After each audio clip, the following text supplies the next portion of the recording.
Good morning everybody. This is just a quick introduction to the next set of videos, which is Carl doing the rear wheel bearing and the shock on the Disco. He filmed that while me and Mrs. Shed and Ernie Shop Dog were up in Scotland, so I haven't even seen the footage yet, so when I'm editing it'll be the first time I've seen it too. And he did warn me that possibly the batteries went on the GoPro as he was doing the shock, so we'll find out. Alright, in the meantime, next job's on Nibbler. I took her out the other day, tried to do a vlog, failed miserably, so you won't be seeing that. But I noticed really heavy clutch, and there could be more than one cause for that. One will be the clutch line, because it's 30 years old, it's probably degraded. The force from the master cylinder probably isn't getting down to the slave cylinder as effectively as it could, so we'll be replacing that. The current one is it's two rubber lengths with a hard line in the middle which goes in the frame, and you know, that's 30 years old, so it's due for replacement. The other one is when I fitted the clutch, I put a new clutch in. The old plates were completely worn, the steels were okay, but the friction plates were knackered.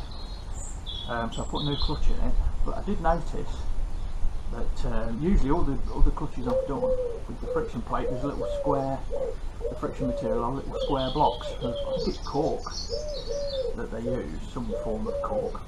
I might be completely wrong, but on this one they were angled, and it turns out they're angled on these, and they are on a few bikes, so they scavenge oil as they go around. And obviously I've had the clutch plates sticking. I have to release the clutch plates every time I'm riding. Once it's unstuck, it never sticks again for the rest of the day, but leave it overnight it does, and that's possibly half the reason. The other reason for heavy clutch, probably somebody's put in uprated clutch springs at some point in its life. Very common mod, especially on the big powerful stuff, and that's only because people are giving it big handfuls or wheelies or drag strip starts, and the clutch springs just can't keep up with the abuse and they give up early. But that's more to do with the person, not the machine. So I'm going to be putting some standard Kawasaki springs in this as well. They're about £4 each, there's 6 of them, and that eliminates that theory. And then while we're in there, we'll swap the clutch plate over. Another thing I'd like to do while I've got the cover off, but I've got to wait for the funds, is I'm going to put the starter chain tension mod on, because these are well known on the ZZR series, ZRX12s and all that lot. They're known for potentially destroying clutch baskets, and what happens is the tension on the starter chain, which is here, your clutch is there, and your starter chain's there,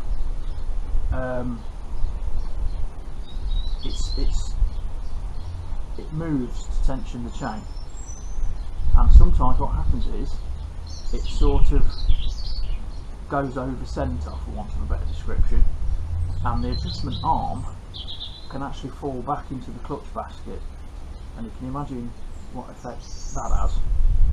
It obliterates clutches. I'll try and find some pictures of different clutch plates and stuff, and obliterated clutch, so you can see what I'm going on about. There's a guy in America, I think he's called Compton Customs, he makes a beautiful billet aluminium one, get your teeth in, for about 60 quid. I've seen these kits go for 300 quid and 150 quid, and basically the adjustment bolt, or the moving bit, you're basically stopping that from moving too much. There are homemade tools out there, drilling. You can drill through a bolt to act as a stop, so instead of say moving that much, it moves that much, which is enough, it will still work. But now I like this billet aluminium one. I think for 60 quid versus the price of a whole new clutch, possibly an engine, it's worth it. So we'll crack on with Carl's videos, and then we'll make some more on Nibbler when we've got the parts in. Until that, guys, enjoy your bank holiday weekend. I know I will, and see you on the next set of videos. And don't forget, we've still got the merch and the Patreon. It all helps massively. But thanks very much for watching, guys. See you later. Bye bye.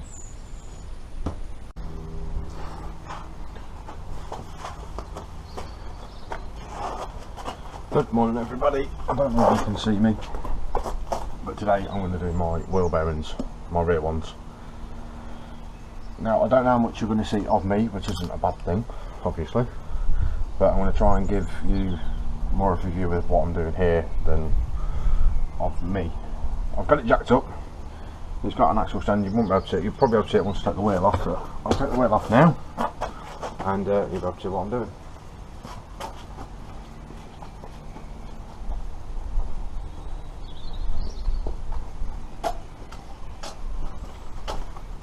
Seems like it's been a long time since I've actually done a video, so I thought I ought to do something, and plus I'm going away in a couple of weeks, so I really ought to get this sorted. Now this might be loud because I've got my gun, so cover your ears if you need to, or turn your volume down, or whatever you're doing.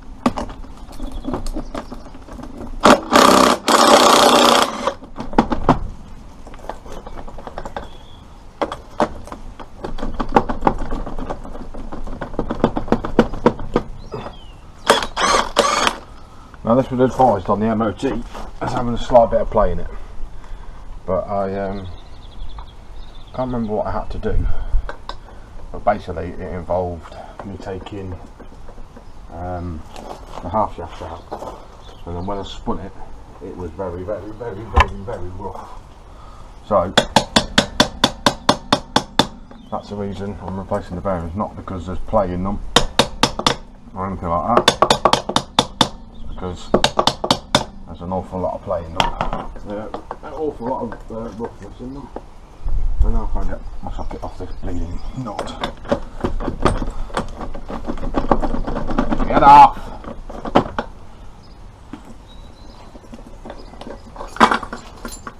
If this ever happens to you, get a punch in there. You might break the silver cap, but never mind. Give it a few taps, and it'll come off. Right, so have a go at this one again.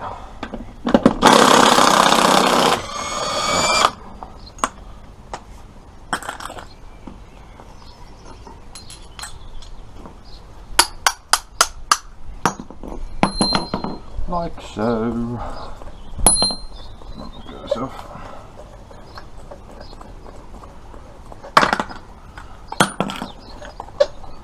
Well, I hope you all had a wonderful time doing whatever you're doing, whether you're working, relaxing, or been on holiday. I've currently got the day off work, so I'm able to do this. The kids are at school, the wife's inside, and this needs doing, so that's why I'm doing it. And the sun's just come out! Hallelujah! Yeah.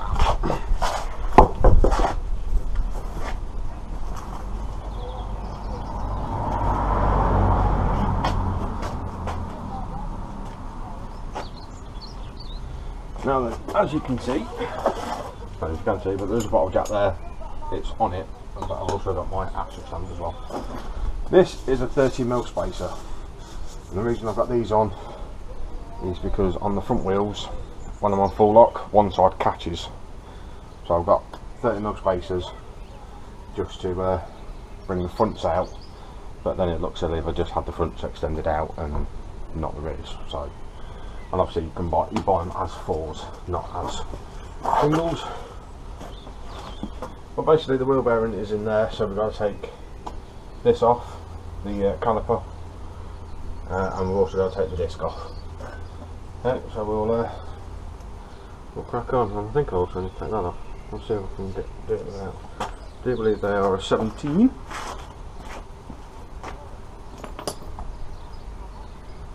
This is the moment I find out I don't have a 17 with me.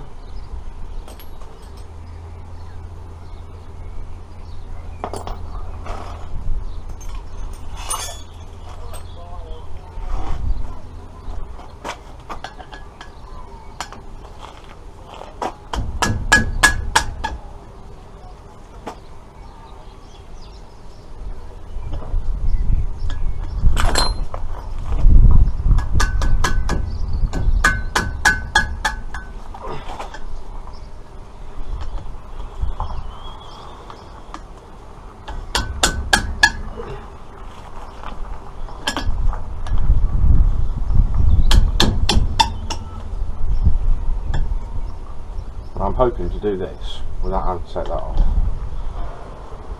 because it wasn't the nicest. Because I had to, one of my normal sockets, I had to grind it down so it sat in there, which took absolutely forever.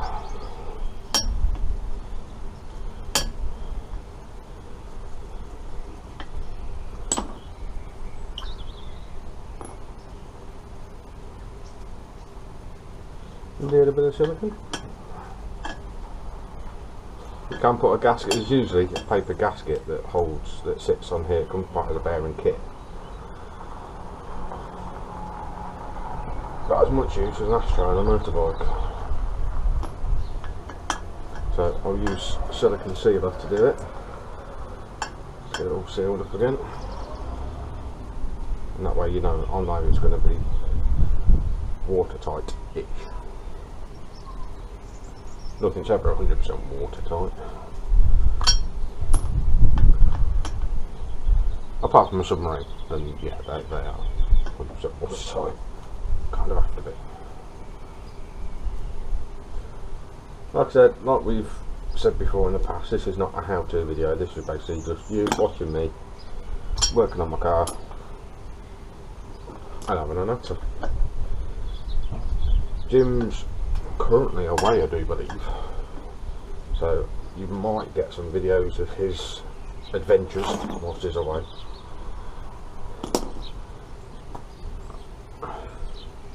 That's a bit more silicone for you. Right, let's see if we can get this off without actually having to take this off. That's a win.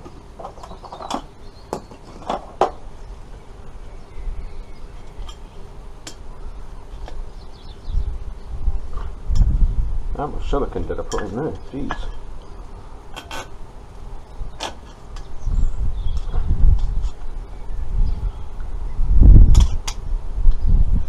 I think I'm going to have to.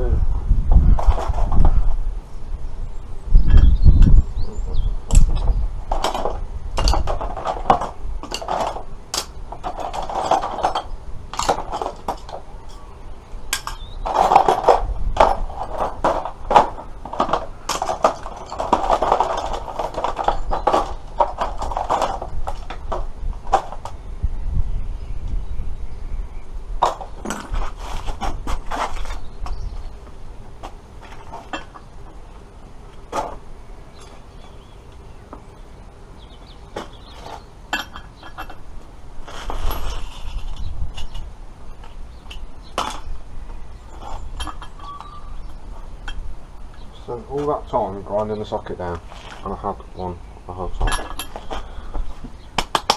Round of applause to me, everybody.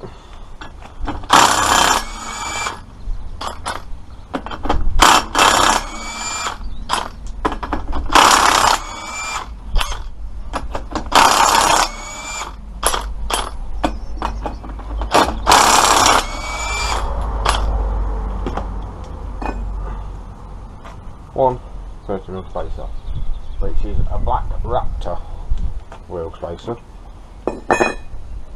Nice light aluminium. If you're American, aluminum. I think it's aluminum.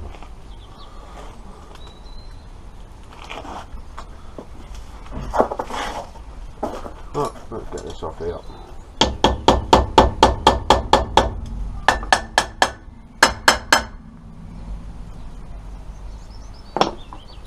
So once I get this off, I'll be able to spin the disc freely then, and you get to hear how rough this actually is. He says, but you can't even get the bleeding.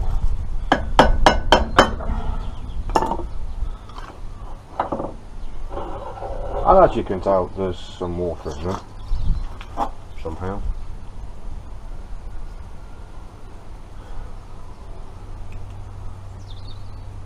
Oh, okay, never mind. Anything's happened. Oh, let's get some rag of some form.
Right, now I've got my shaft out, I'm just going to give it a quick wipe. So we get rid of the water, doesn't it? And Jim's not even here and you've got innuendo, so can't argue with that.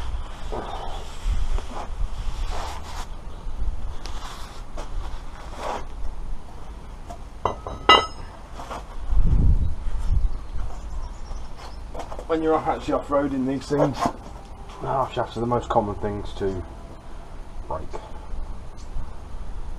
So it's always a good idea to make sure you keep an eye on them and everything. You can probably hear that. See if I can spin it a bit quicker. Lovely. Lovely, lovely, lovely. Right, now on this there is a lock, which you'll get a new one because it comes as part of the kit. It's basically it's just a flat washer, and just here is where it's been knocked over. By me, I've knocked it over because I took all this and tightened the bearings up before I went green maining the end of last year. So the lock is just there on this side.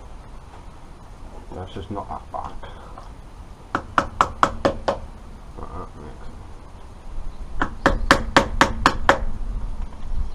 The kit that I've got is a Timken set, which are apparently the best bearings you can get for off-roaders anyway.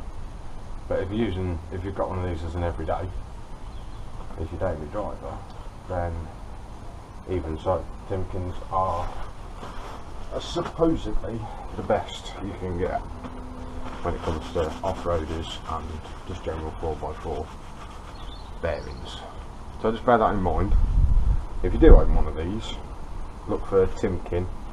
I'll put a link where I got these from. I think it was Shop for Auto Parts. It's facing Coventry, I do believe. Let's get this out.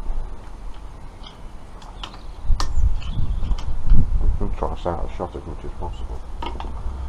But yeah, this is it. Get rid of some of the crap that's on it. Basically, it's a flat washer. So it'll only go on one way because of the flat edge. But you knock one way and one the other way, so it locks. Because you've got another nut back here. Yeah? So you lock one that way and you lock one this way, so you've got a nut, space off, then another nut. Okay, but like I said, we get a new one of them in the kit. We don't get the new nuts, we don't get any of these. So, clean these up as much as we can.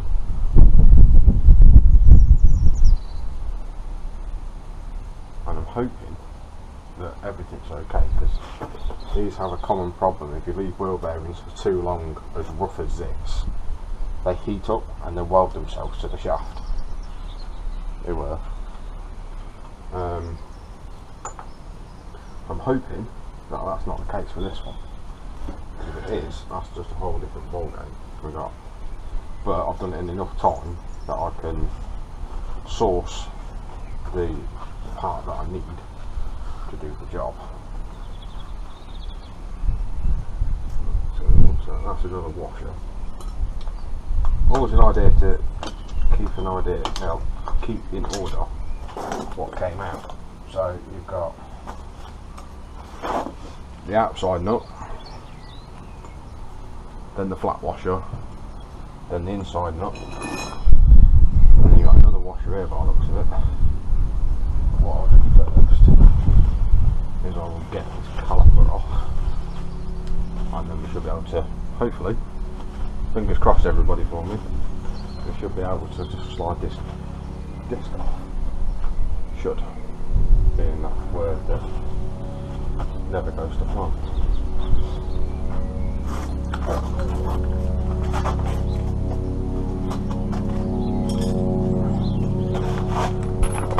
Now I'm going to find out what size these things are.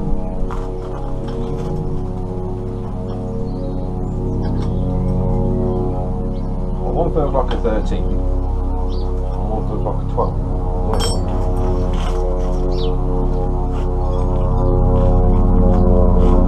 What's a 13?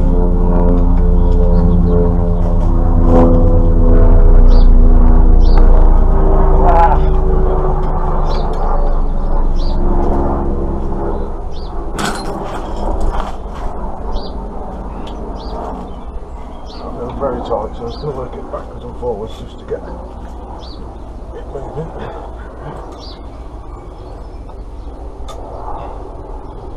I haven't sprayed these at all, I'm just going for it basically. I think what I might do whilst I'm here is because, as you can see, the shocks are just here. Now these shocks have been on it since it's been lifted by the previous person. Now, if you don't know, I got this off my best mate, who belonged to his dad before that, and before I had it, it had been stood for 3 years, all on its own, not doing anything, not having the wheel turned or anything like that. So, obviously, that's been sat in that position for 3 years. Everything was sat in the same position for 3 years, and then I had it, got the cam belt done, all the other sort of bits and bobs that it needed doing, converted it from an automatic to a manual because it stood for 3 years in the gearbox was just, it wouldn't get out of first automatic gears, and I could only get reverse. So driving it back here was fun, even though it was only what, 2 mile, it was still fun when it was in first gear and it's just screaming its head off at me. So that got changed, and we did all the various bits and bobs as well. And for all I know, these wheel bearings were this bad when it got parked up, and then I went off-roading, came back, I drove to off-roading. We went to somewhere in Warwickshire, and I live in Leicestershire, so we drove from Leicestershire to Warwickshire, had 2 days of off-roading, drove back from Warwickshire, got parked up, got cleaned, and then it had some work done to it, which is when I found out the rear wheel bearings were as rough as they are. And then we didn't have time to replace the wheel bearings there and then, because I didn't have the bearings that I wanted. And so we went from Leicestershire, we went green lane in through Leicestershire into Coventry, into Warwickshire, and then back from Warwickshire back to here again. So it's been, even though there were rough wheel bearings, and I knew before we went green lane in there were rough wheel bearings, I didn't want to miss out on going green lane. So as far as I'm aware, these have been rough before I had the car. So I think it's time that it gets sorted. And obviously the I don't know if you can see it, but the new props on. If you haven't seen the video, it's in the library of our channel. Basically it's just me waffling. That's pretty much what all these videos are. I'm not showing you how to do stuff, because it's not that sort of thing. I'm just sat here waffling and just having a chat, basically. I'm just showing you what I'm doing. If you choose to do it the way I've done it, so be it. If you don't. Now that's one of the caliper bolts. It's a multi-spline, so it's 12-sided socket. You'll need to do it. But luckily I've got these spanners that are 12-sided as well. That doesn't feel too pretty. I've got 12.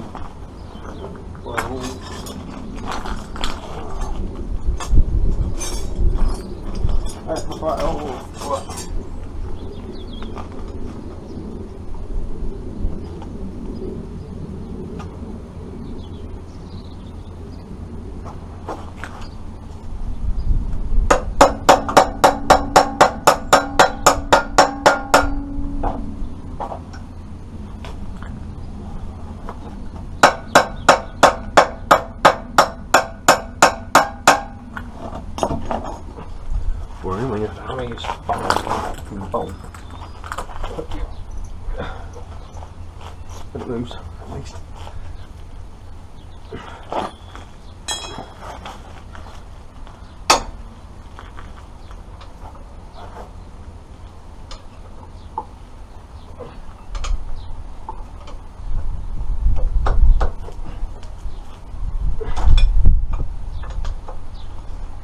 Sorry about the silence, but I'll get this off.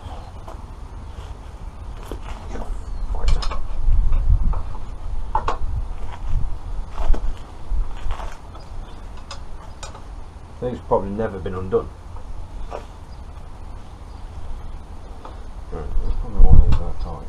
And probably somebody's put lock tie on them as well, which you probably meant to do.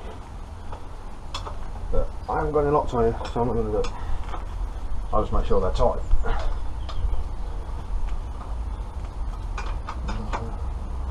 It's looking a bit grim under there. Got a hole? No, just wood. Rust.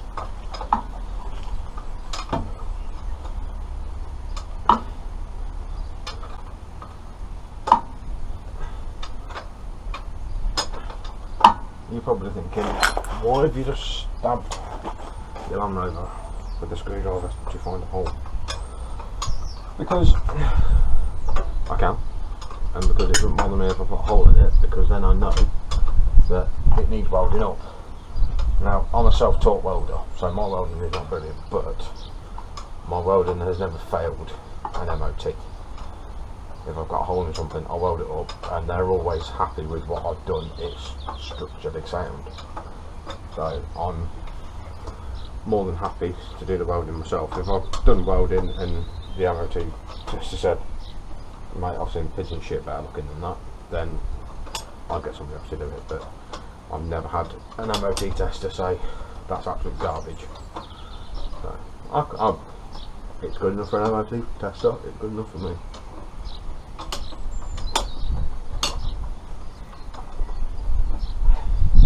And there's the second one. See if it's comes off there. Oh, fancy for that. Now, will this come off, or will it not? Place your bets.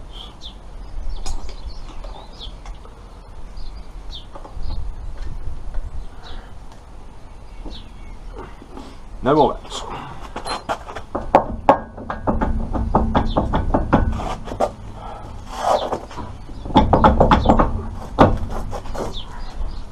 Moved, that's a good sign. Moved.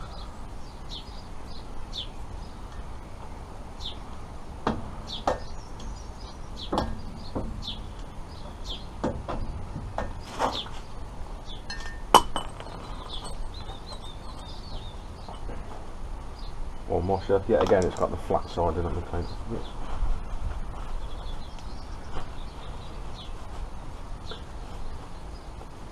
Got the flat side that goes round and flat, like that washer did. Let's get the rest of this out. Get this bearing out.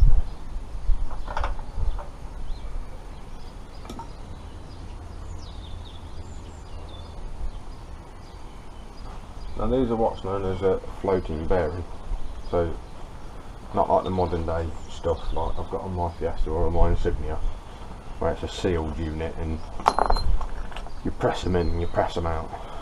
These are floating, so technically adjustable. So you don't need to do these up very tight at all.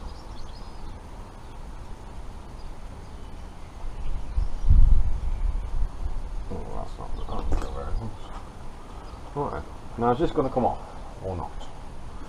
Don't be a bitch. Come on.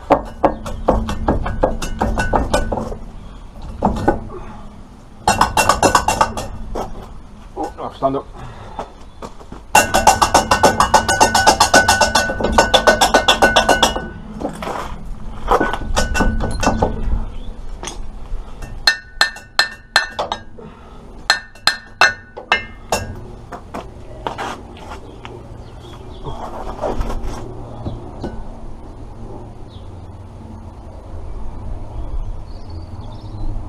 Lumps of something in it, grit or rust or something.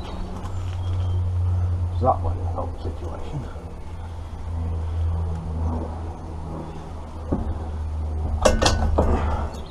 Now there is a chip you can use. It works especially well with if you've got rear drum brakes. If you're at this situation where it won't come on, you put the wheel back on, you've got a bit more leverage. Unfortunately, my wheels are massive and I'm not going to do that. So I'm just going to have to struggle, I'm afraid. Not that you're bothered.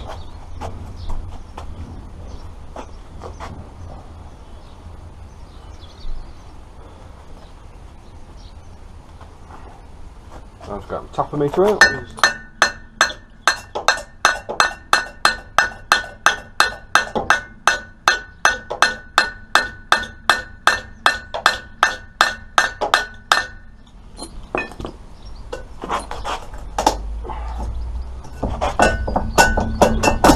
Hey, there we go.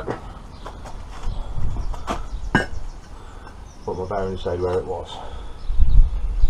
That doesn't tell me with confidence at all.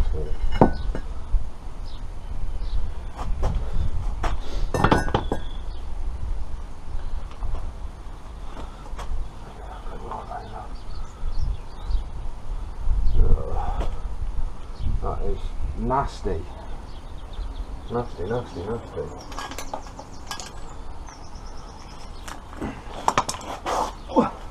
Screwdriver? No, I'm trying to drive the bus.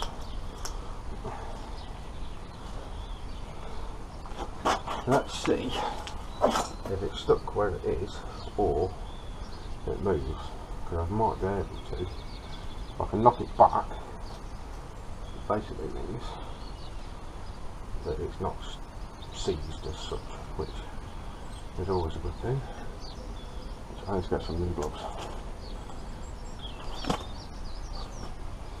Now, I'm trying not to say what I said on my last video. So if you haven't seen the last video that I did, this won't make any sense to you whatsoever. But I said a couple of times, bear with me. In Jim, being Jim, put in what bear, I don't see a bear. Now I am in the process of sourcing a bear. So when I do say bear with me, there will be a teddy bear. So bear with me minus the bear.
And I'm back.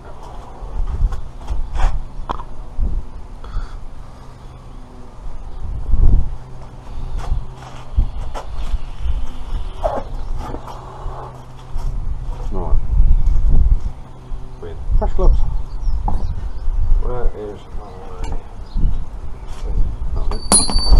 that one's in. But,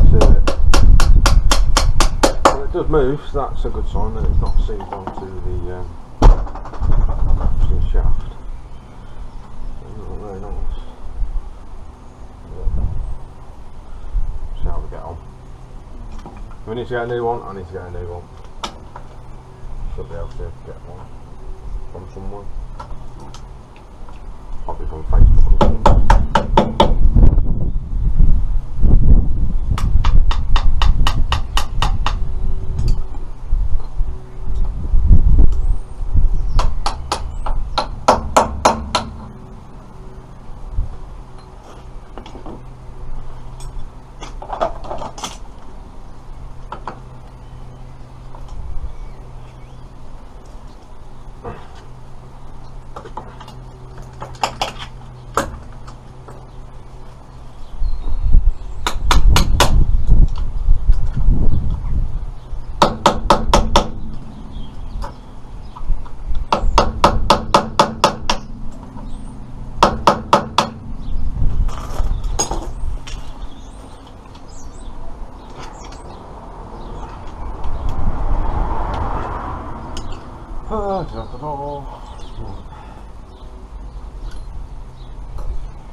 There she goes.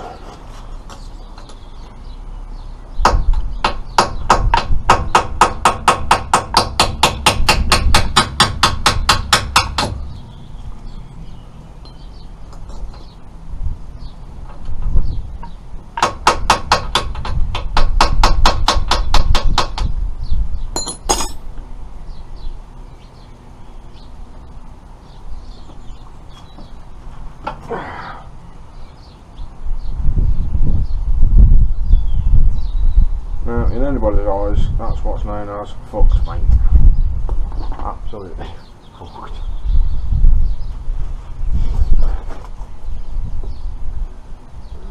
this seal here, which I do believe there is a new one in the packet. Now also, with floating bearings, they have what is known as a race that the bearings sit in. They don't just sit in there, they sit in what's known as a race, which is a tapered collar, what you could call it. That might be the proper word, but I don't know what the proper word is.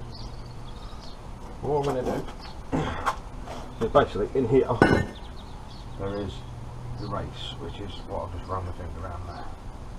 Now they need to come out, and I have the kit that I bought comes with the new ones, which is nice, but it means I don't have to use the old ones. What's that?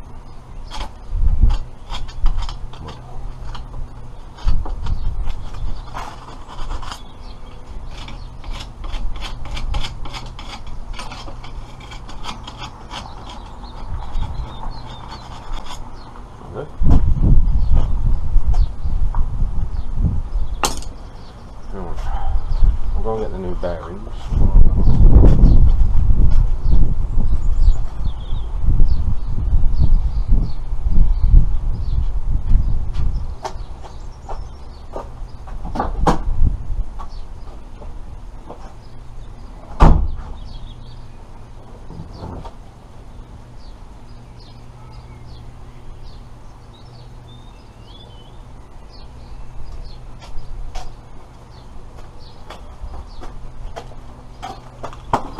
One wheel bearing kit, which that's the part number, manufactured in the UK, which is cool. And what we got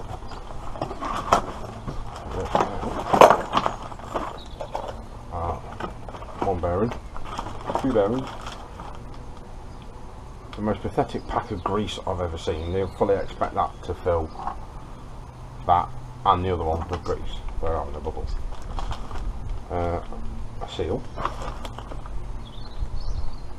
a washer that I don't need because I've got nothing that's got a cutout in it.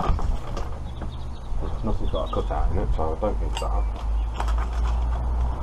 Another seal, one washer with a flat edge, so that will sit on there like that, which is, let's open it up and have a look.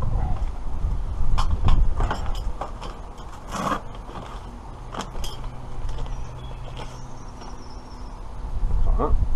That's it, hopefully, yeah, like that. So that will replace that one. Cool. And then we've got a packet full of bits. And there's that paper seal that sits over the half shaft, which we probably won't fit in because it's, like I said, away to the top. Oh, we do get two new nuts. Okay, winner. Two new nuts. A circlip, which we don't need because I'm taking the circlip off and I can't see no circlip those. And there's that washer, that seal that we have that sits in the disc. So what I'm going to do now is take the bearing out. Take the bearing to make sure that's alright. Now there's that race I was on about. And the bearing sits in it like so, and that's when it spins off. But what I'm going to do first is make sure that goes on there. And the same size. Yeah.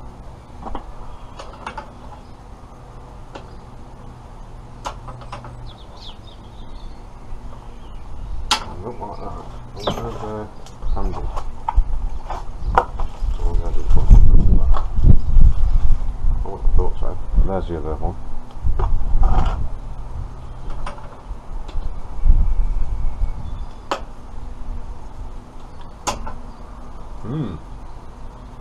There we have a little issue. Needs to be rectified. It seems to be going very nicely, doesn't it?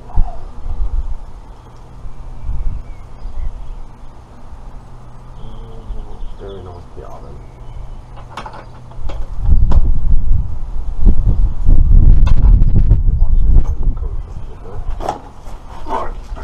clean this out and get these races out.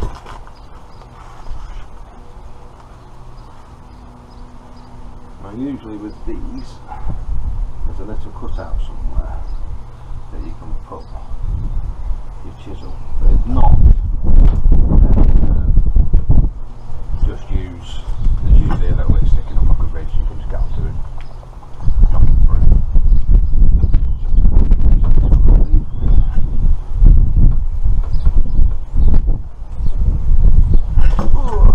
Horrible dirty job.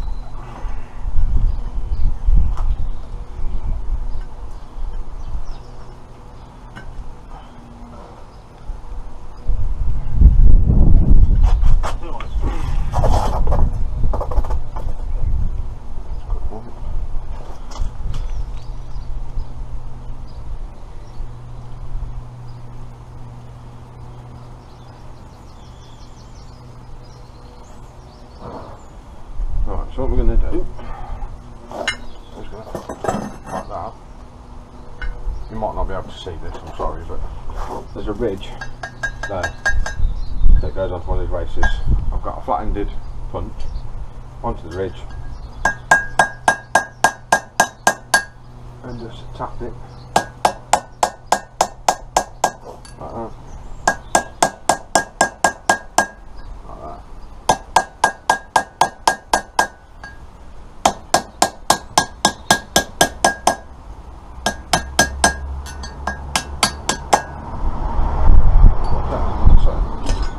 There you go, one race. Now, to get them back in, there's two ways of doing it. When you come to put it back in, you can line it up like that and basically just use the same method and tap it back in so it goes all the way down. But my best mate has the correct tool for doing the job, and he's been so kind as to lend it to me. So I'll go and get that in a minute. Just get a quick wipe out. Now it's time to get the other one out. There's the ridge.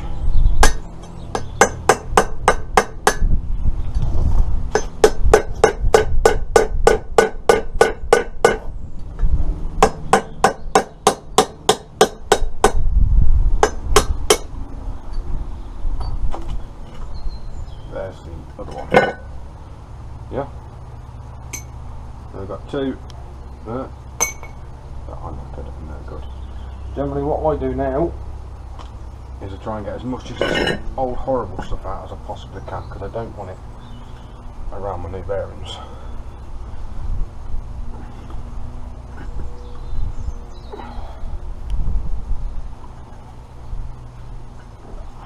Oh, and typical, it's just started to rain as well. It's not raining enough yesterday. Right, so that's fairly clean. You could go one further and get some carb cleaner, brake cleaner, whatever you call it. Give it a quick spray in there, get it all nice and clean and dry.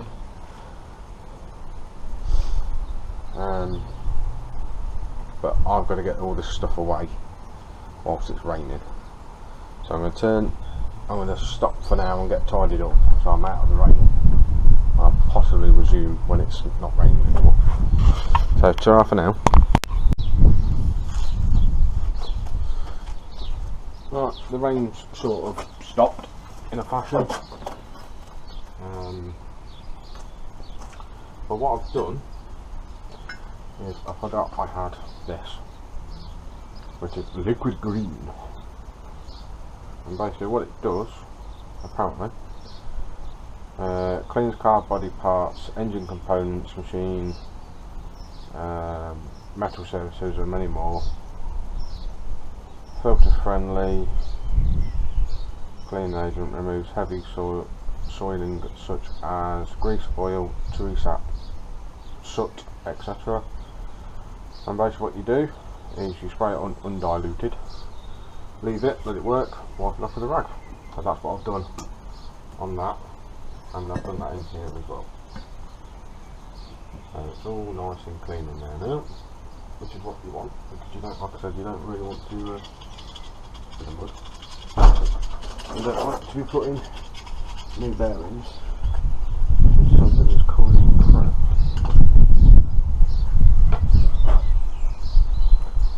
So, right, that tool I was on about, which is this. Basically what this is, it's a specially designed set to use with these racers. It's dead easy to use.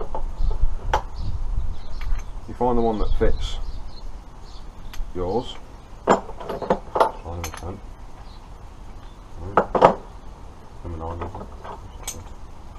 Oh, right then.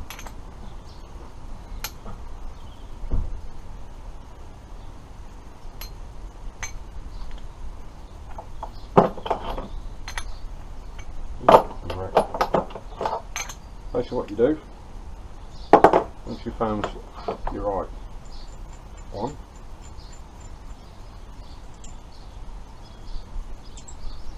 you assemble it,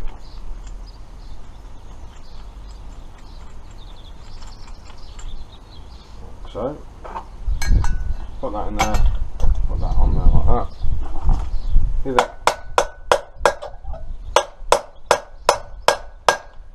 a few taps.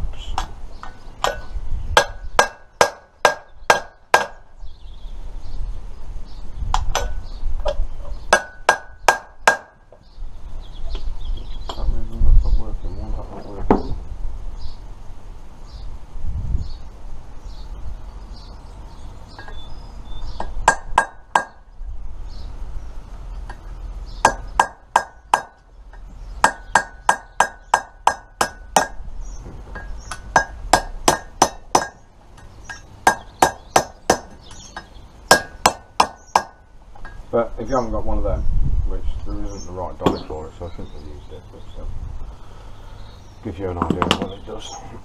But basically what you do is you get a flat edge punch and you basically just work around it, knocking it down bit by bit.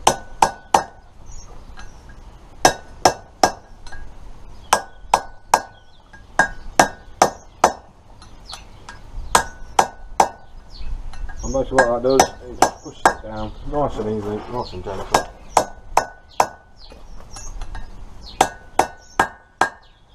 You hear the pitch change? Basically what that's done now is that's hit the bottom, so just make sure it's the same all the way around.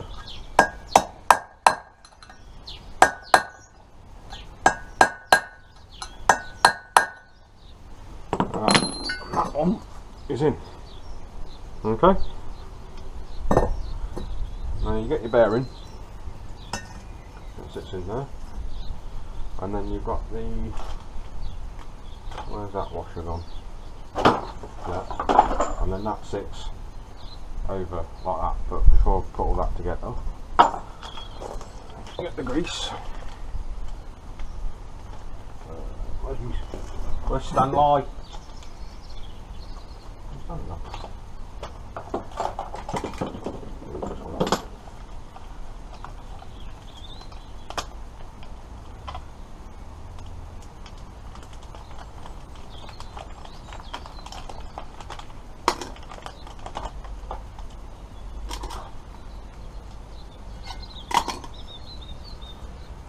Now, I have my way of doing it, other people have their way of doing it, I know.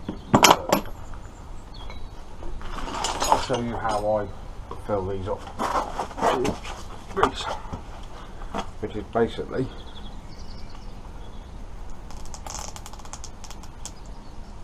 you could do that, or you could do what I do, go into the palm of your hand like that, get your bearing and just push down, and what you're doing effectively is you're forcing the grease in, because there's no point just slathering it over because it won't be in the bearings. So just Because what you're looking for is, if you can, I don't know if you can see it, but you can see the bearing come up between the rollers, the roller bearings there. That's what you want to happen all the way around. So put it on and just drag it forward like that. And see the grease is coming up in between the roller bearings there. And once you've done that, any excess put back onto the palm of your hand and carry on going round until it's starting to come all the way through, and it's all the way through then. And then once it's all the way through,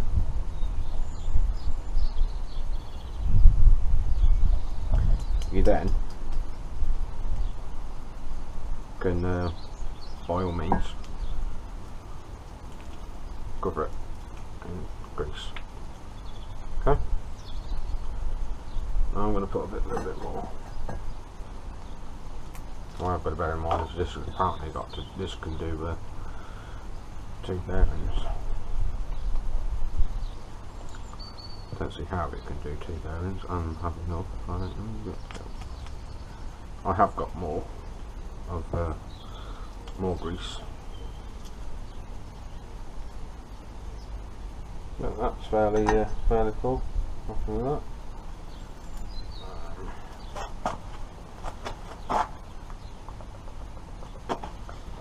Where's the other bearing? Gimme.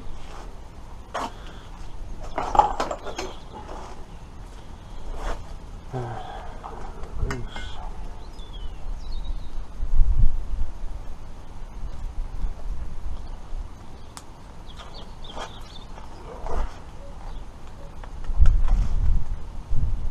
So spread it out and just work it in, forcing it up in between the roller bearings.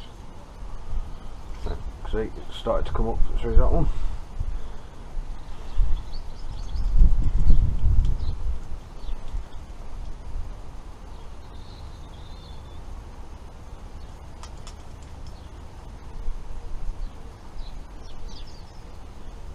This goes a bit more.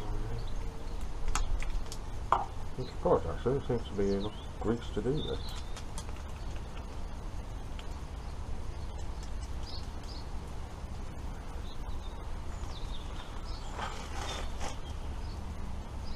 What I'm going to do now, because that's all the way through, is cover it with grease. Put it to one side. Now the grease is left over, which surprisingly there is some grease left over. What I'm going to do is I'm going to squeeze a bit onto the end of my finger, and I'm basically just going to run it round the inside bit. There's no real reason why I do it, I just what I do.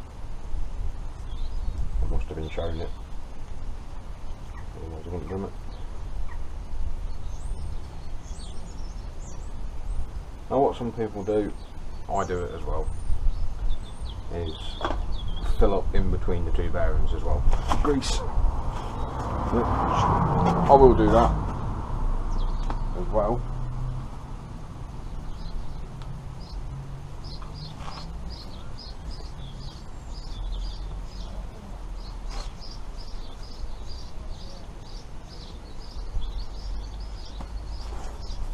I'm just cleaning my arms. Now when we took that seal off the back, this one, it was facing that way. Yeah, so it sits like that. And we will do the same. Obviously, with the new seal.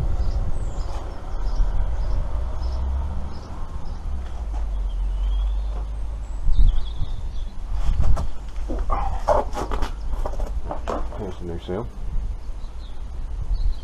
And place it in, and I'm going to give it a little tap down ever so gently.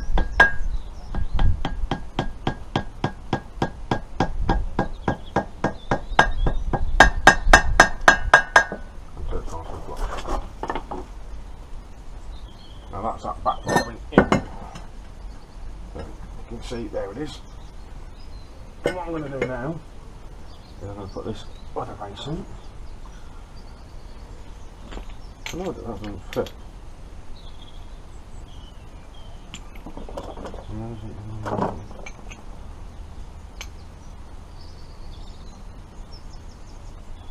That one might do it.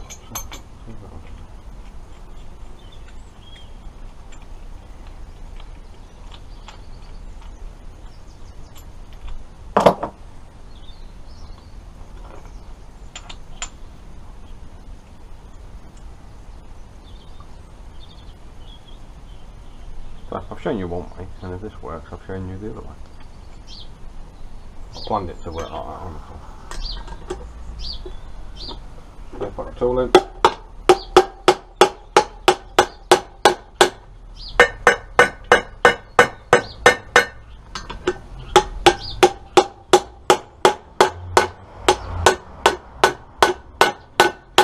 No? Okay, fair enough.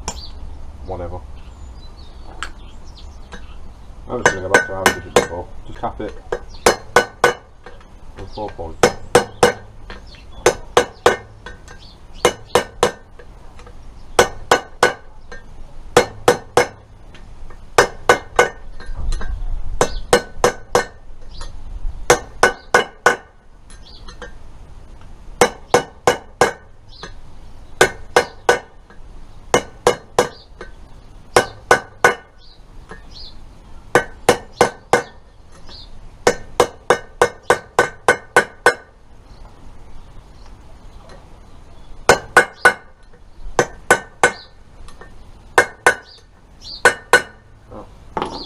And that's all the way home.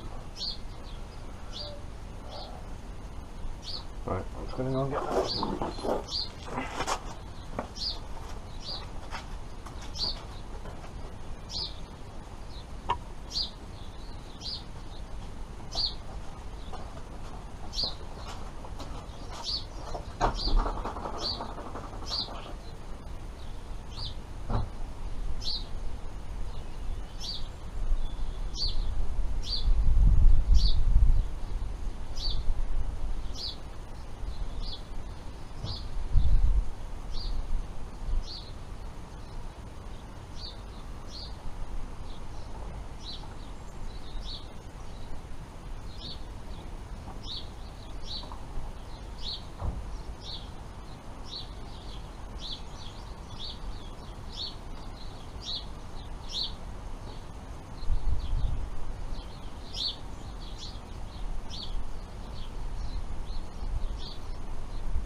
I'm back.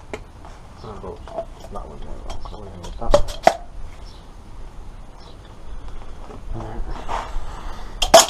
Put that down there for now. Got a new glove on. Doo-doo-doo.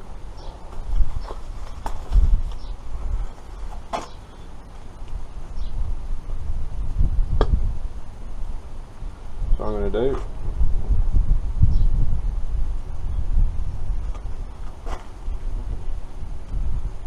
grease and just pop it around the inside of that one like that.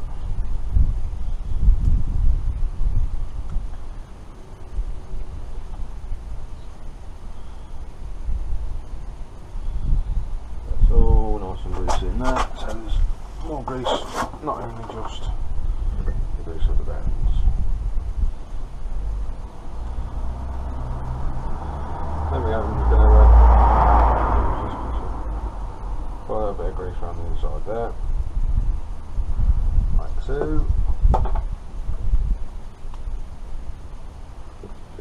base of it up.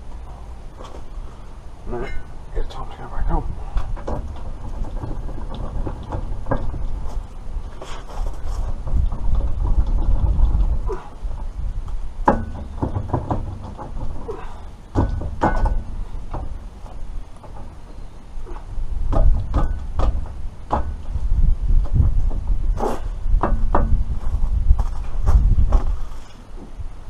So that's that one. So you've got 2 new bearings in, 2 new races. Right, now we've got to put it back pretty much exactly the way we got it in, which is fine. So, washer, flat edge, the flat edge is here, just in case you can't see it, just there, so flat edge, washer. And I've got one nut, right, the nut is a 52mm nut, okay. Now there is a special tool you can buy, well not a special tool, it's just a 52mm socket really, not really that special, it's no different from any other 52mm, it's just 52 all the way through, so bear with me.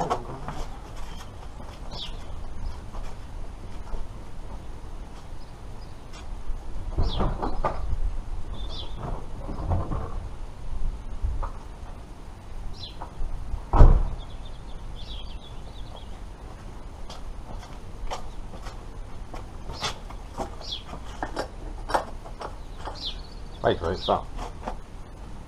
Not a special tool really, it's just, that's a 52, I think it's 52. I believe it's 52. I'm just going to wind that up like this.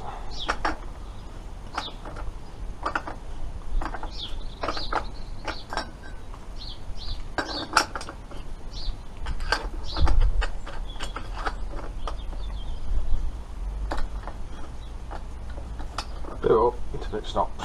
A moment.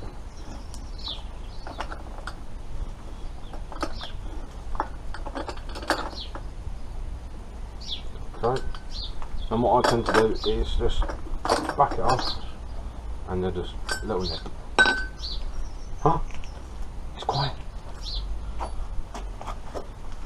Okay? Because you don't want to overload the bearing. So now we'll come on to that washer.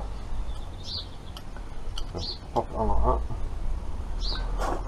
Find a flat edge.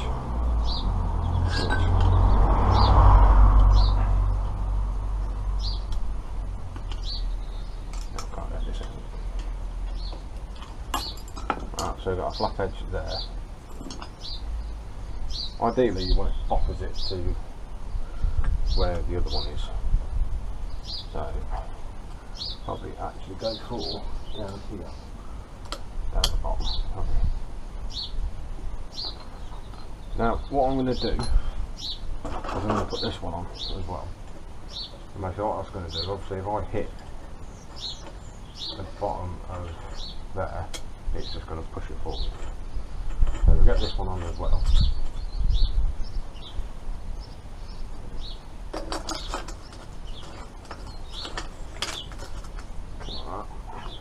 Same rules apply really, just get it till it stops, back it off, and then just once it, and then just a little dip, and that's it. And what we're going to do now is that flat edge is down here, so what we're going to do, we're going to knock it in.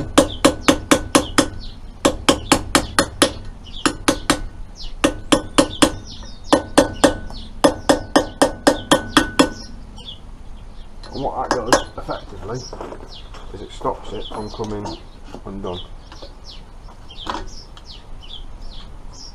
So once you're happy with how tight everything is, which I am,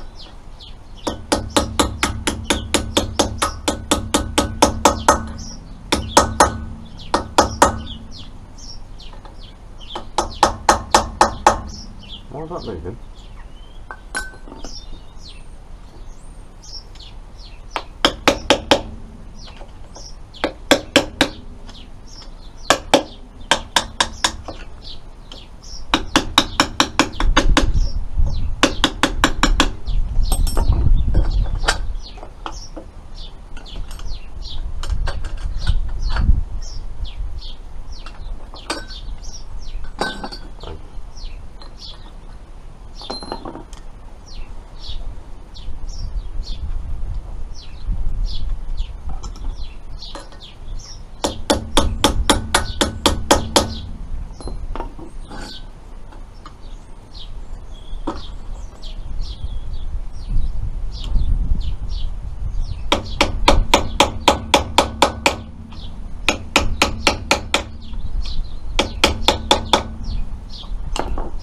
That's nice and tight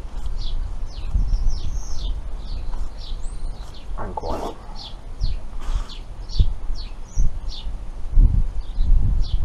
Lovely stuff. Right, so that's everything done, nearly. I'm just going to put my half shaft back in, put my caliper back on, put the wheel back on.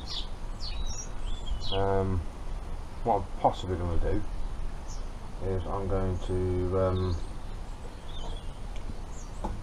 do the shop whilst I'm here. I might as well. Right, let's get this caliper back on.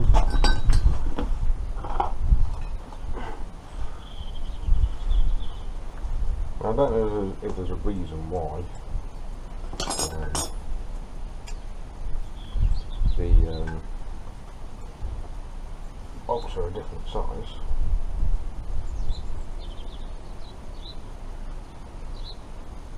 I'm just checking if my pistons go back one way.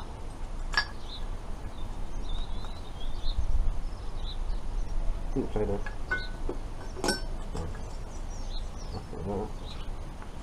And now they've come out.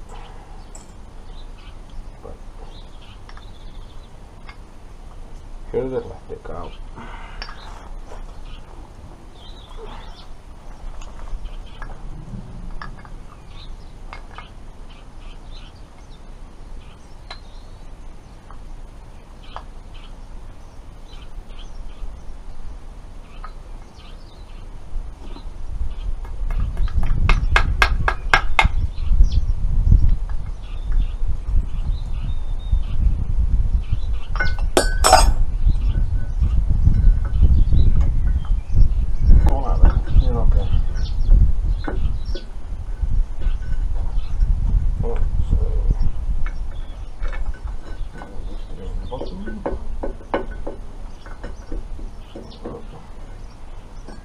There's another one gone.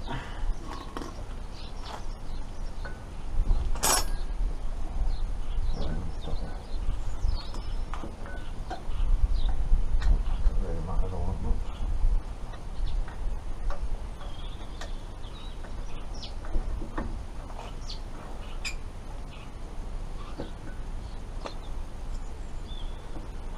Right, that's that. There you go.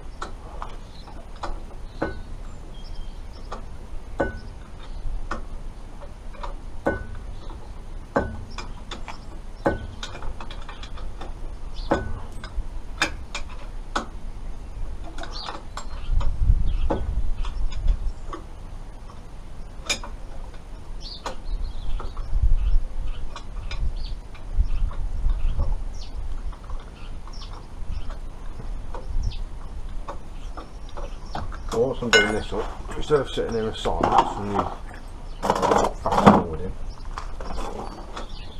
the shocks I'm putting on, this actually had the conversion plate fitted. So normally it would be, instead of that style both ends, it would be that style at the bottom, and then there would be a circular bush. And there's like a bar that sticks out of one of these brackets and you tighten onto it. That's the standard Discovery 1 setup, but this has been converted so for that sort of setup. So basically it can fit Defender and Discovery 2 shocks onto it as well. Not that there's any difference between them, but yeah, that's the reason why. There's probably more options than having just one type. What I'll do, I'll get all this put together, and then whilst this side's up and I've got the wheel off it and everything, I'll put the shock on. Might as well.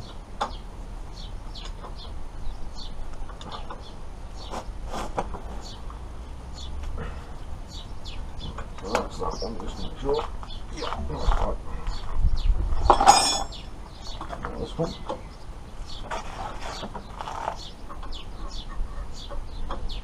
I'll have to redo my brake pads.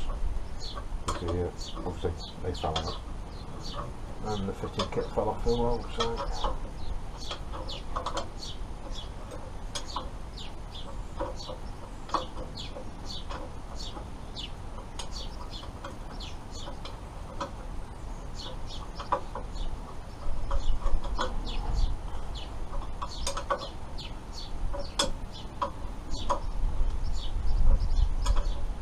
do believe I've got a service kit to fit and the front steering guard, which the steering guard might have to wait until I can get Jim to come and help me, because it's one quite heavy, so it's going to need 2 people to do it.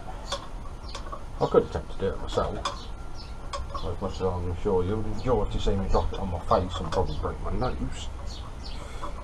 I don't really fancy that much.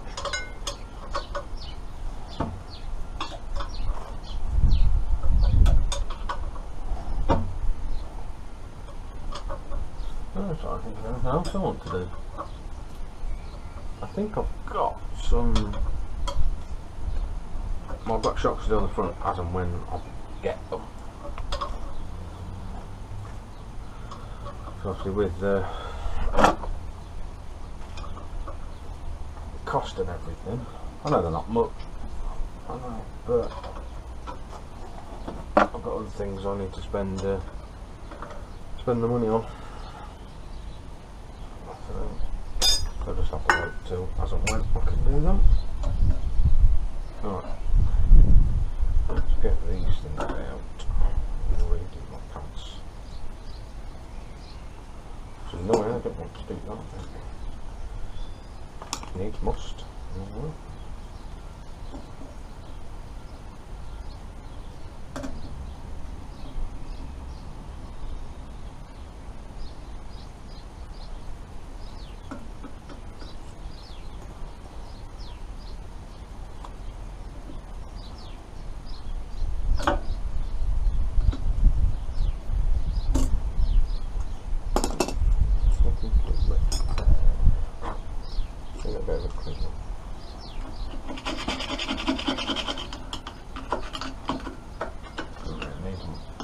Still, get off.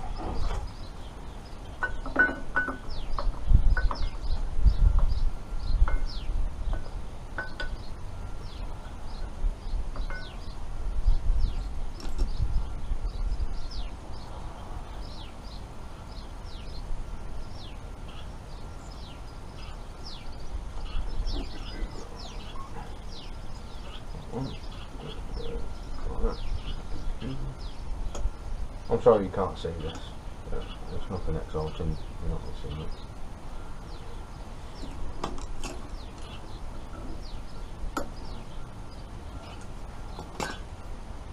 And basically it's just all that holds these rear pads in is a little bracket like that. It sits on the back of the pads, and then the split pin goes through and locks it. That's pretty much it. Like I said, it's nothing exciting.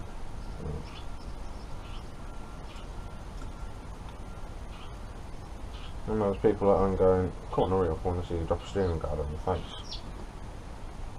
You've got them.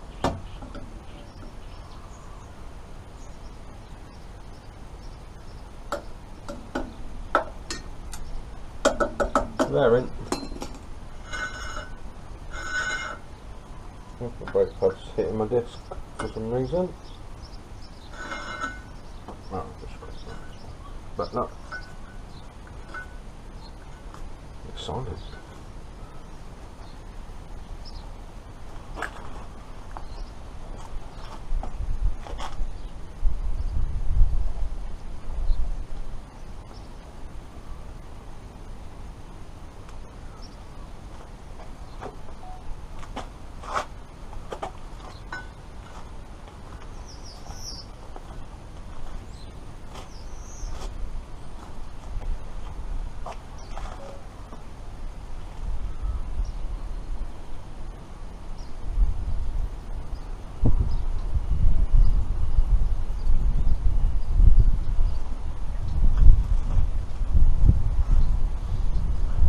Oh, well, them black clouds look lovely.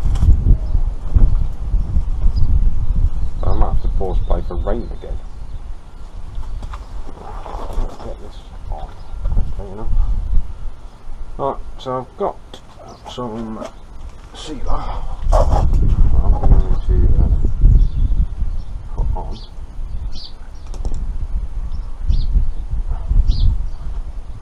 I am tempted to put that on as well, but I don't know what to do. Don't know what to do. Whether that would be a good idea or not. No, no.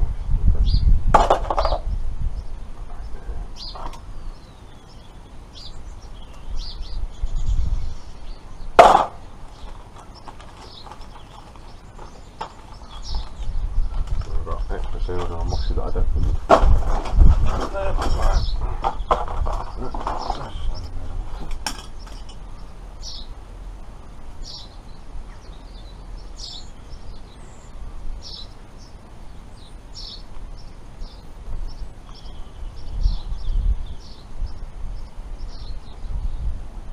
Put this last bit of grease in it.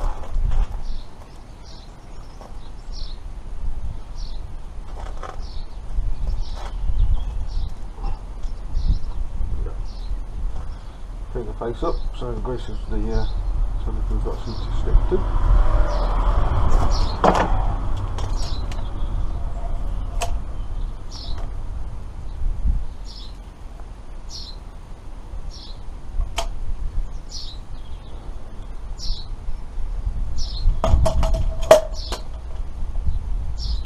That's just plain rude.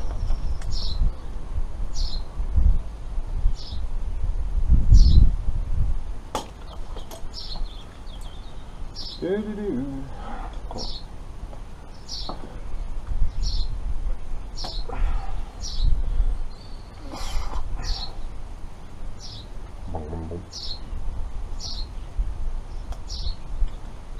Oh, fucking they almost sticky. Right.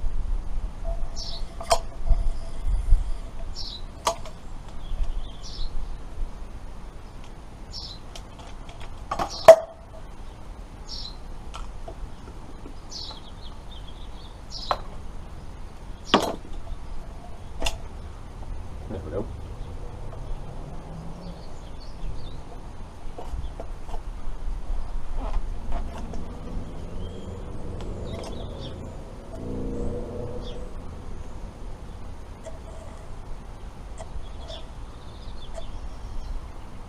Now you're probably thinking that's too much. Doesn't bother me, simply because this is going to be submerged in water next time I go off-roading. So,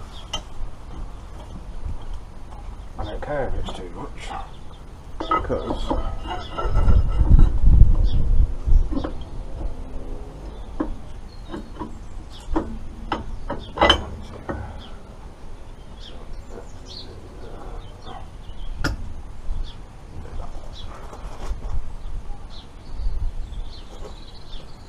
bulks up a bit.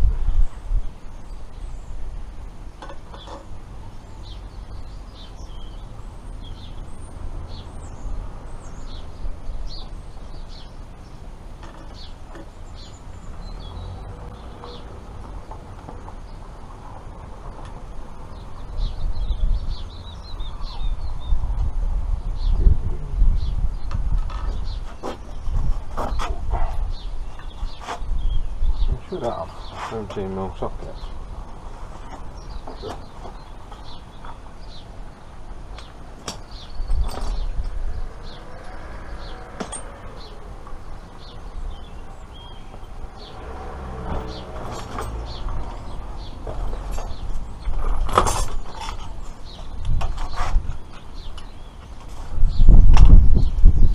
That's very normal, I've got all the ones around it.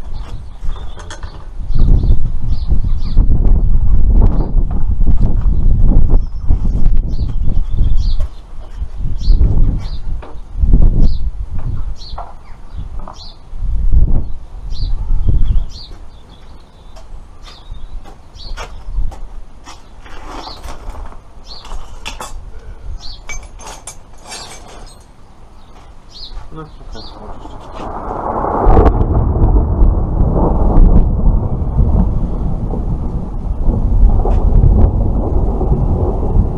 Wow. By the way, that was thunder. So that's my cue to go in. Right, so chop that for now. I'll try not to get electrocuted. But yeah, I'll see you when it stops doing that. Bye.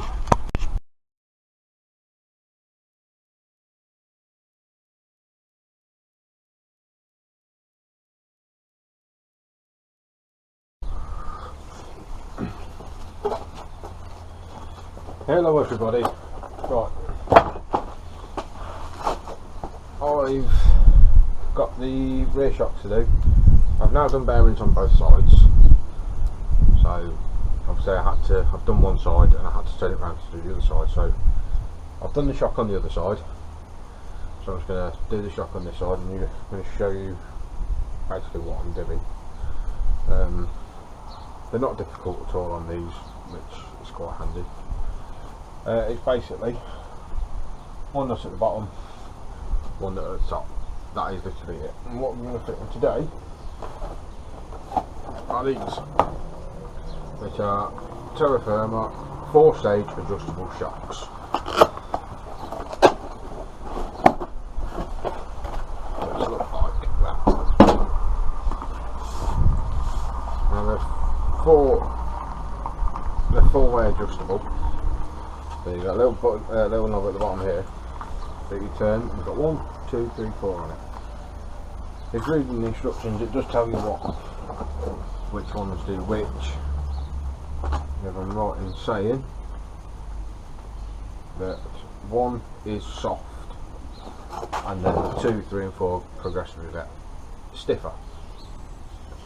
So when I'm off-roading, I might put it on setting 2, maybe 1, so it's the softest. When I'm on the road or I'm going green laning, maybe 3 or 4.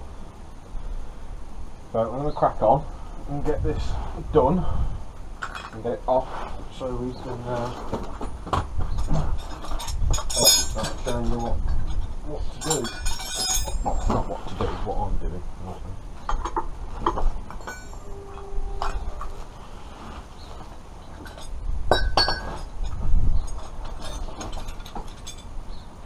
And of course it's a socket I don't have with me, so I'll move it top.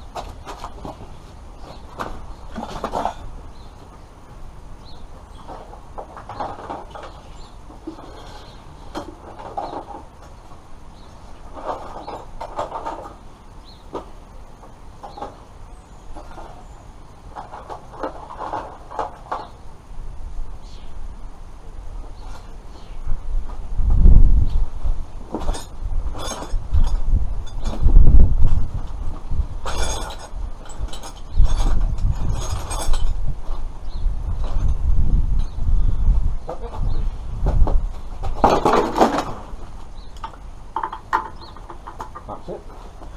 But on this one, it's a 22mm nut.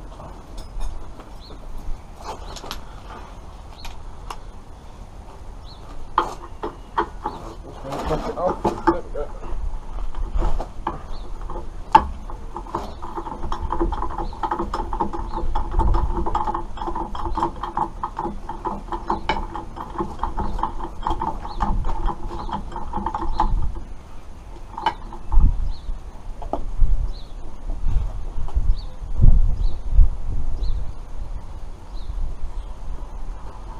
Now you can, on these, you can do it when it's all on the floor, because it compresses to that much, which, as you can tell, doesn't need to go.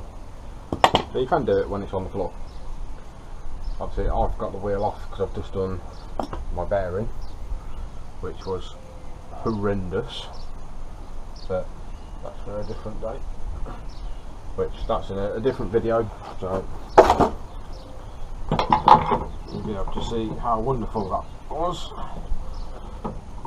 Oh, not this one, because I filmed the other side, not this side.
back.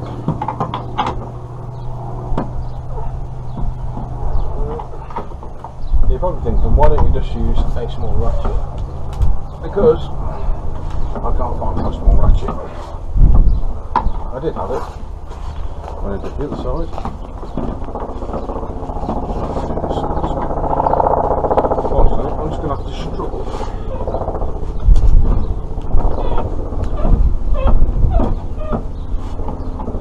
Now you might have noticed that these top washers up here look a lot different from these top washers. So there should be a washer in between them two. So you have a washer at the top there and a washer at the bottom there. There isn't one. So whoever fitted it previously left them off. And there must be a reason why they left them off, which we'll find out. Didn't leave them off the other side, so I'm just presuming they forgot. But the reason I'm replacing these is because they're very, very, very warm. Now, this was stood for 3 years before I had it, and then it went straight from being stood to being off-roaded. So it probably didn't like that, which is understandable.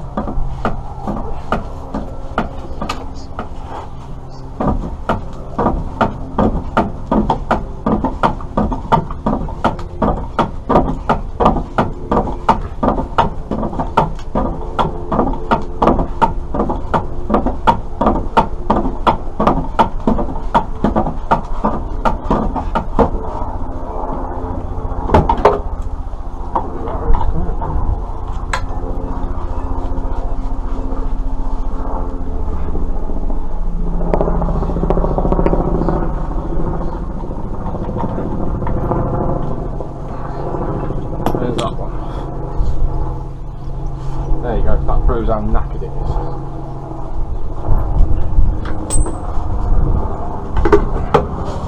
Now a shock, when you compress it, should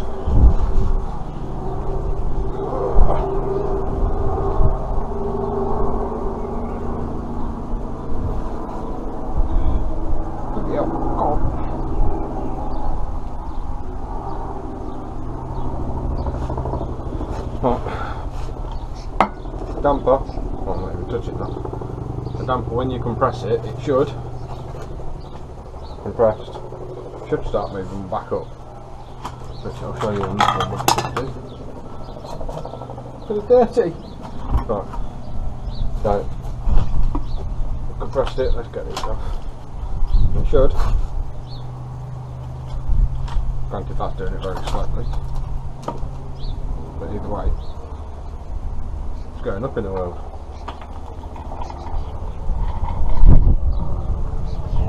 Whereas the other one wasn't. So that's probably why. Caution, gas filled, do not open, do not heat. So if you need to heat one of these up when they're new, you're doing something wrong. And you should do this with all shocks, by the way. You should push them down and make sure they come up. They're basically just bright.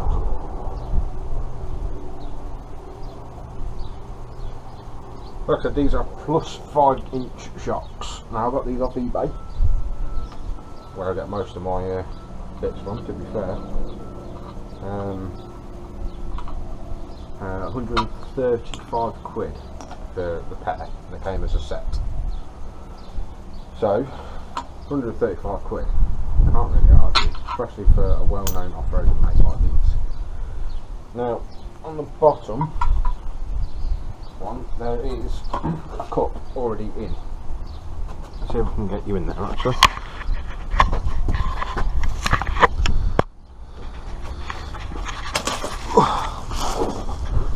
There's a cup just there, and then there's a cup just there. Now the washers don't fit in, so what you do is you take the bottom washer off, so you just got a bush in the top and a bush in the bottom. Okay, right, put you back like so.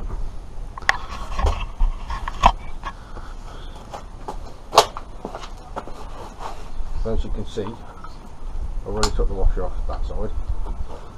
What I'm going to do is I'm going to pop it in.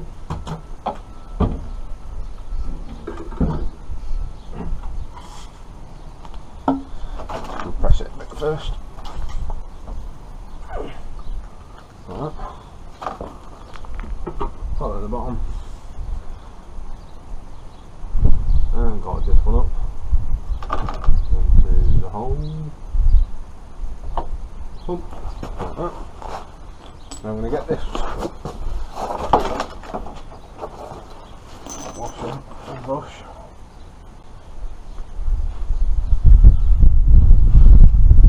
Put it on the bottom like so.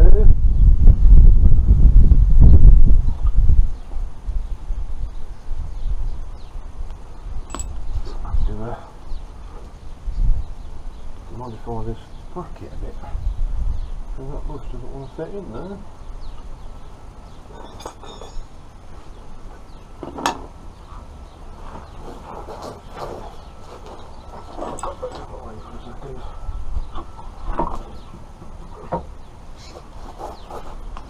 Before I sort this.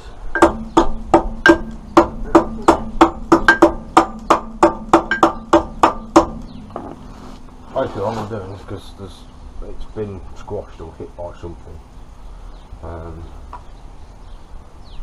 Basically, what it's done, it's not circling anymore. Right. And now it is. So push that back in there. Sorry.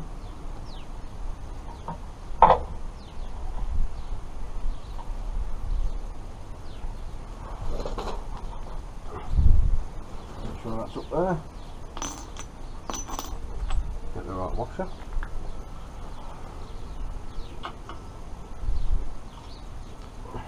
Now this is where it gets tricky, because you've got to try and push the washer up enough so you can thread the nut on. Which, believe me, on the other side was not easy. This might take a little minute.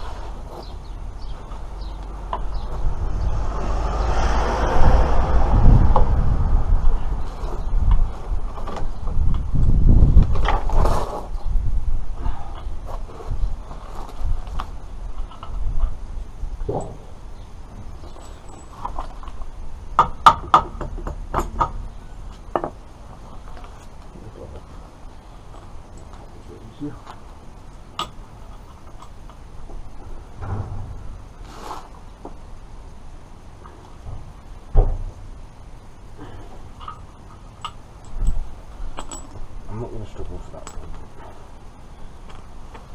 What I'm going to do is I'm going to pop this up one. That should be fairly straightforward. We said that now. Not going to be.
Oh dear. Right. going to be one of them jobs. So everything is a pain.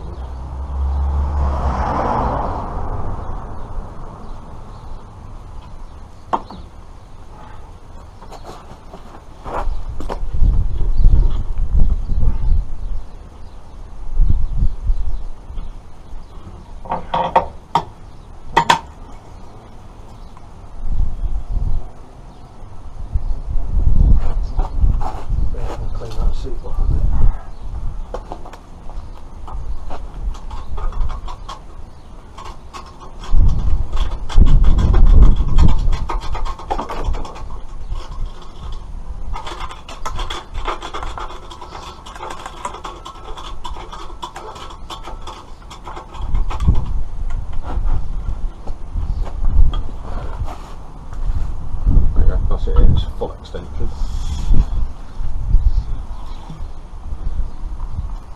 That one, you get your full extension.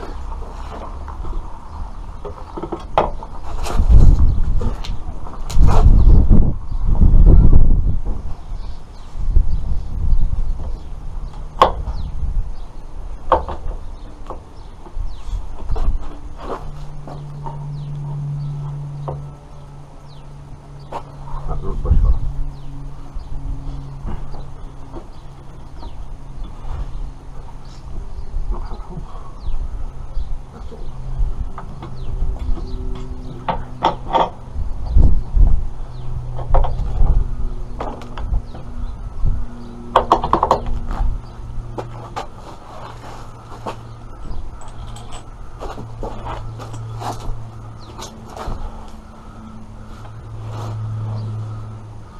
Come on then.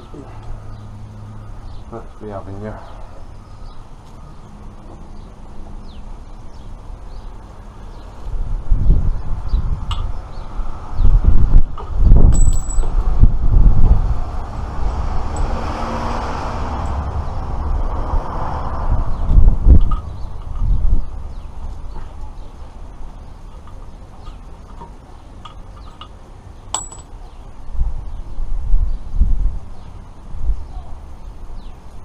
On the other side, that cup had gone away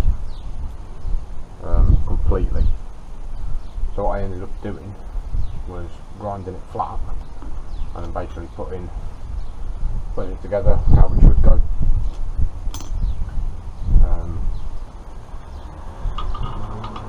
That's impossible. I might have to do the same for this side, grind it flat.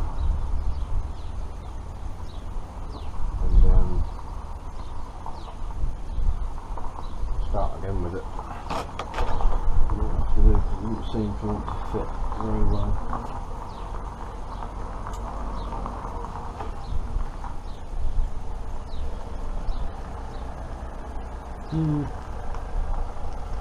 Been the pain.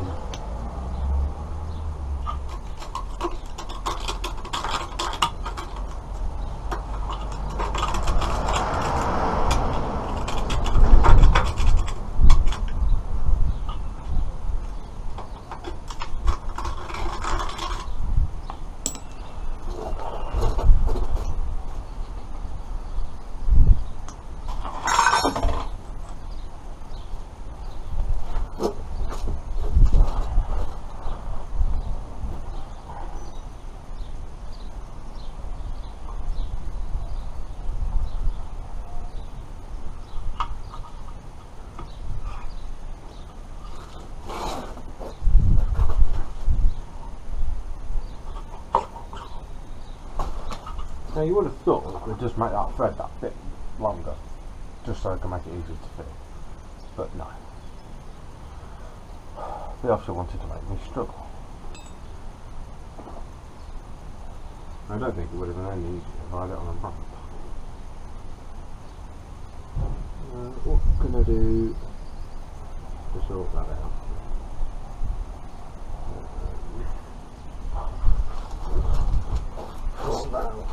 Put it at a different angle.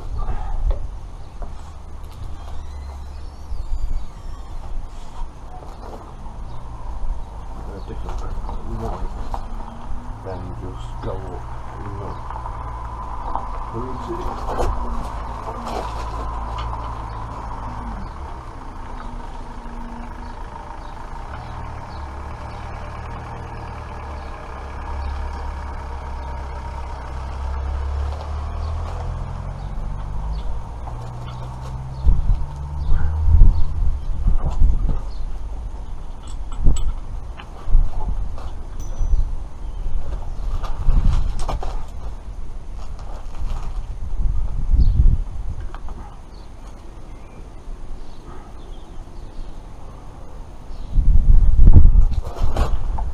I think that's got it.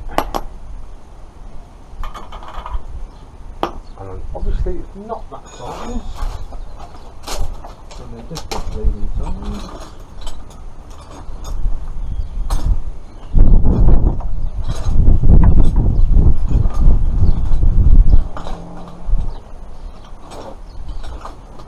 Looks like 21.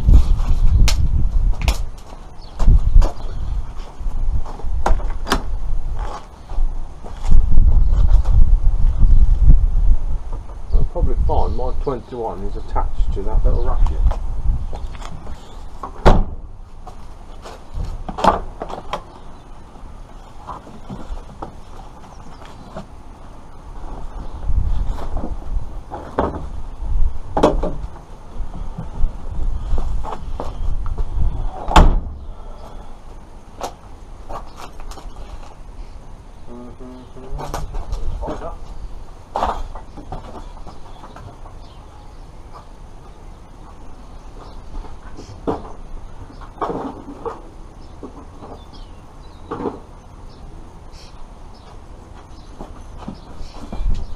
Found it.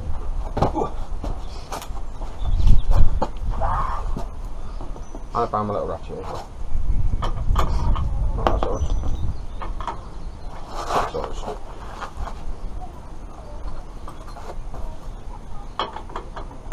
It converts to that size.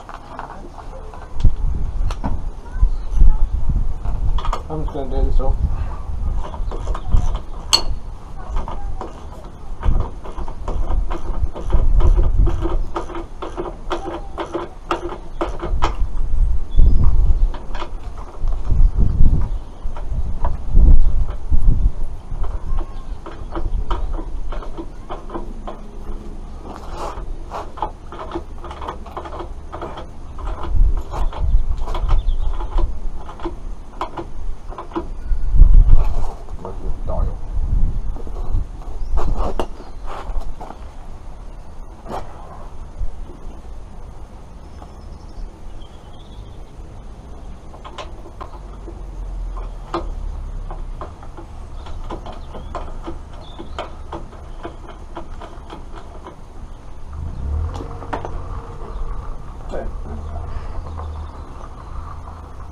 The reason it's pointing that way is so when the wheel's on I can line beneath it, turn it to where I need it. Obviously if it's facing in here, can't see it. Can't see what numbers it's on, but at least if it's facing that way I can see it and pointing. It should be easier to do. So that's the bottom nice and tight.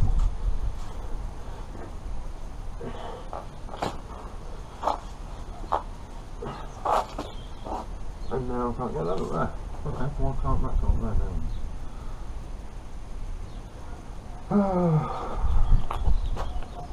One problem after a fucking another.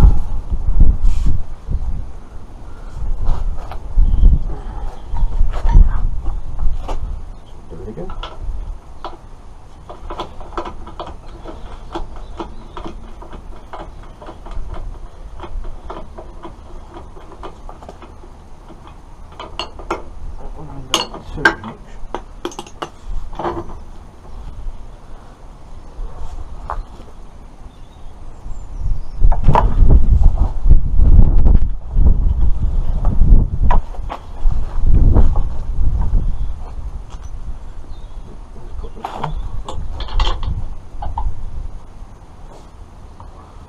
And then let's struggle with the top.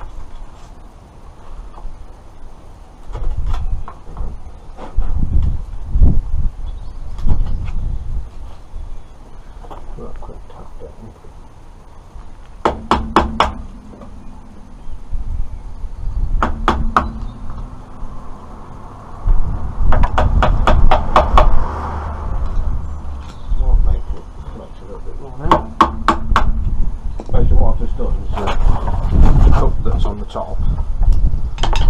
But obviously got some mud underneath it and it's pushed it up. Probably what's stopping it from moving over. So I've just cleared the mud out and knocked it down, so hopefully it should be alright. But it's on a rubber bush, so it should find it should be alright.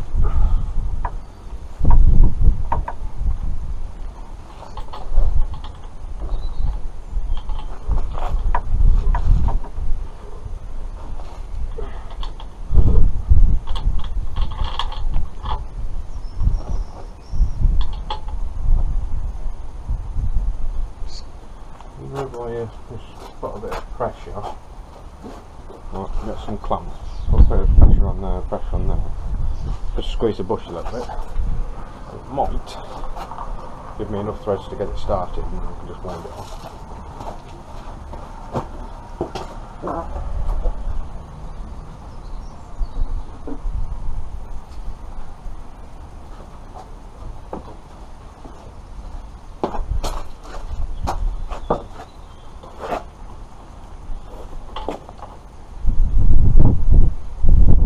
That could work.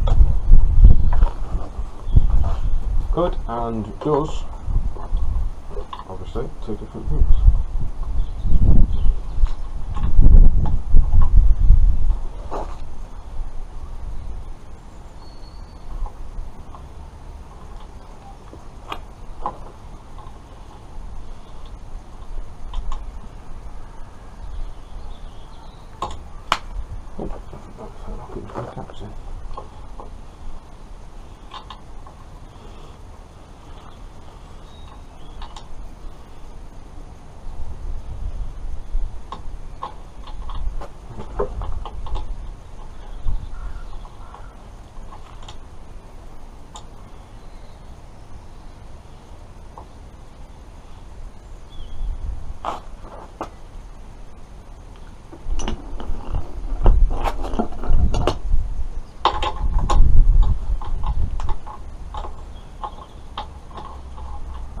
So I've got them. It is catching, just not enough. Basically what I'm doing is, as I'm pushing that down, it's squashing it, squashing this rubber bush, and it's giving me that little bit more thread to play with. As believe you me, I have none at the minute.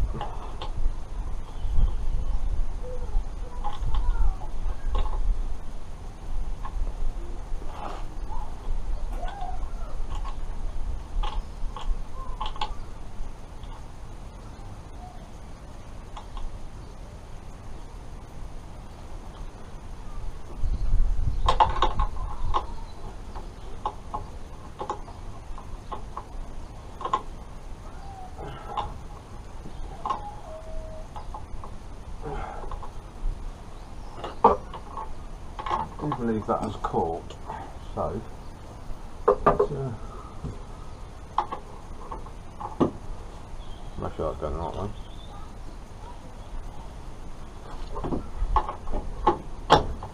No, you little bitch.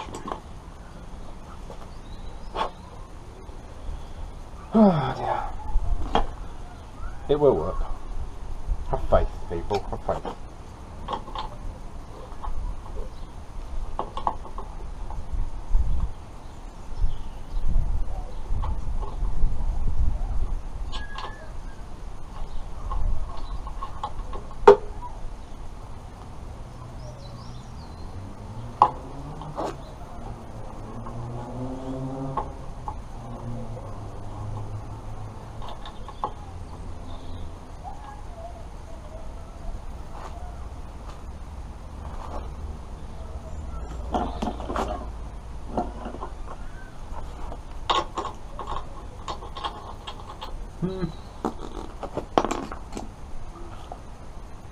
Might be what they left it off. Left that those two washers off, which is a bit silly.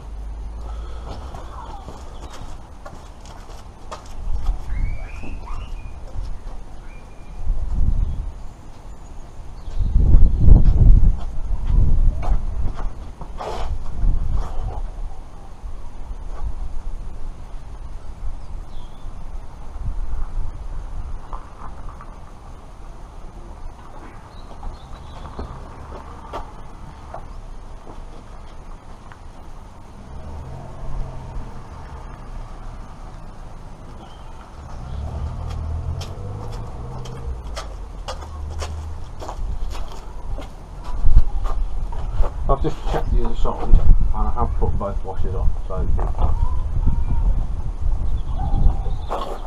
does unshrink it.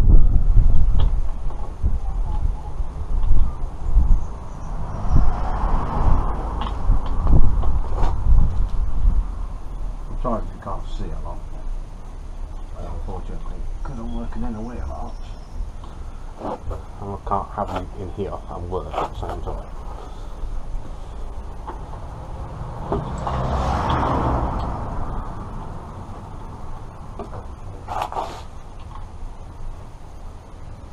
I wonder if I thermal grips this side, then that side, should work problem.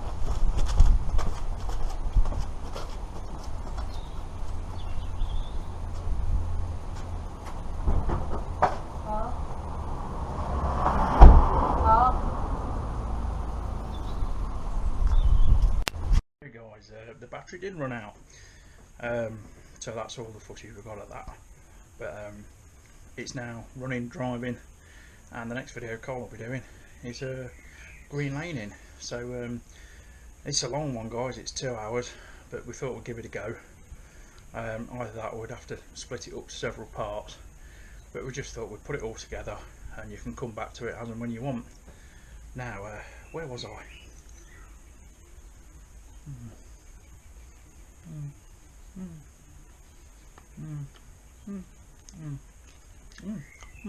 Ta-ra.